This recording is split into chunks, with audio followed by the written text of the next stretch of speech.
आज है 28 नवंबर और रेलवे ग्रुप डी के फर्स्ट शिफ्ट का एग्ज़ाम ख़त्म हो चुका है और उसका कुछ प्रश्न है। और यदि क्लास पसंद आए तो इस चैनल को सब्सक्राइब कर दीजिएगा। पहला प्रश्न है, 2025 में किस क्रिकेटर को पद्म श्री से सम्मानित किया गया था? तो उस खिलाड़ी का नाम है रविचंद्र अश्विन। अगला प्रश्न है, G7 सम्मेलन 2025 किस देश में हुआ था? तो G7 का सम्मेलन हुआ था 2025 में कनाडा में। अगला प्रश्न है, RIMS का फुल फॉर्म क्या होता है? तो R का मतलब राजेंद्र, I का मतलब इंस्टीट्यूट ऑफ, M का मतलब मेडिकल, S का मतलब साइंस होता है। अगला प्रश्न है, 2025 में किस पैरा शूटिंग कोच को द्रोणाचार्य पुरस्कार दिया गया था? तो उस कोच का नाम है सुभाष राणा। अगला प्रश्न है, अंतर्राष्ट्रीय बिग कैट एयरलाइंस की पहली महासभा कहाँ आयोजित किया गया? तो नई दिल्ली में, जो भारत में है। अगला प्रश्न है, 2025 ऑस्ट्रेलियन ओपन महिला एकल फाइनल में विजेता कौन थी और किसे हराया था? तो ऑस्ट्रेलिया ओपन को जीतने वाली महिला खिलाड़ी है मैडिसन कीज। और ये किसको हराया था? तो आर्यन सबलंका को हराया था। अगला प्रश्न है, 2025 में प्रकाशित 2024 के भ्रष्टाचार सूचकांक में भारत का कौन सा स्थान मिला? तो 38वां।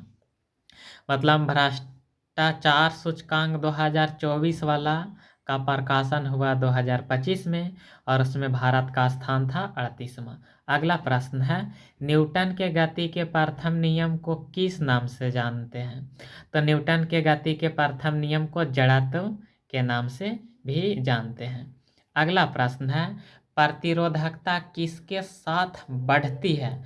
तो तापमान के वृद्धि से प्रतिरोधकता बढ़ती है। अगला प्रश्न है, रदरफोर्ड का अल्फा कण प्रकीर्णन प्रयोग किसकी खोज के लिए उत्तरदायी था?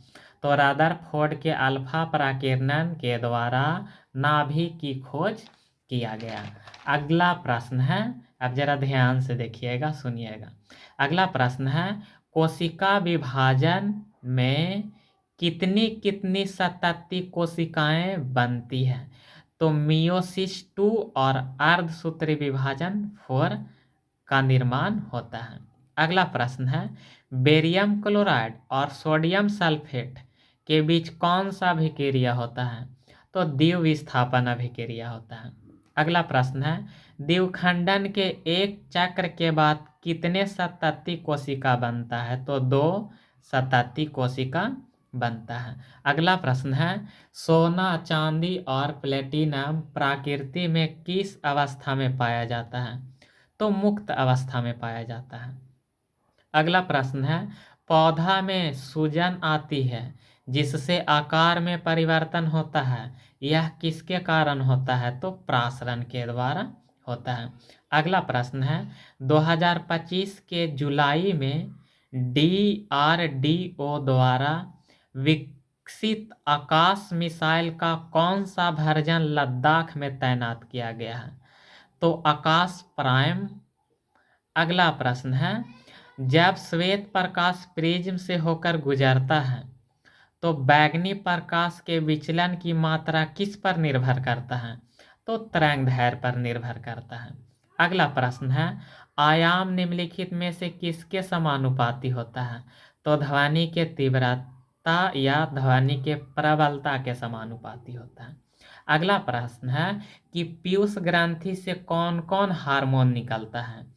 तो वृद्धि हार्मोन भी निकलता है, प्रोलैक्टिन हार्मोन भी निकलता है और ऑक्सीटोसिन हार्मोन भी निकलता है। उसके बाद अगला प्रश्न है, वो जरा ध्यान से सुनिएगा। अगला प्रश्न है कि यदि अगला प्रश्न है कि यदि निषेचन से पहले वर्तिकाग्र जो कि वर्तिका के शीर्ष पर होता है को हटा दिया जाए तो क्या होगा?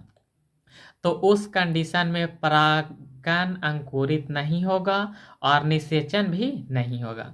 अगला प्रश्न है, जब प्रतिरोध बढ़ता है तो निम्नलिखित में से क्या होता है? तो उसका तापमान बढ़ जाता है। अगला प्रश्न है, कमजोर क्षार और प्रबल अम्ल से बना विलयन का पीएच मान कितना होता है? तो 7 से कम होता है।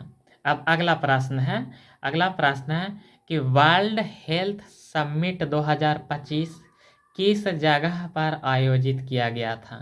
तो इसका आयोजन बर्लिन में किया गया था, जो जर्मनी में है।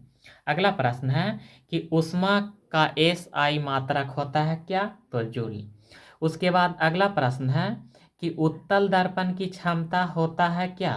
तो धनात्मक। और ये सभी के सभी प्रश्न ओरिजिनल है, जो आज का एग्जाम हुआ है रेलवे ग्रुप डी के फर्स्ट शिफ्ट में, वो सब का सवाल ओरिजिनल है। और यदि अच्छा लगे तो इस चैनल को सब्सक्राइब कर दीजिएगा।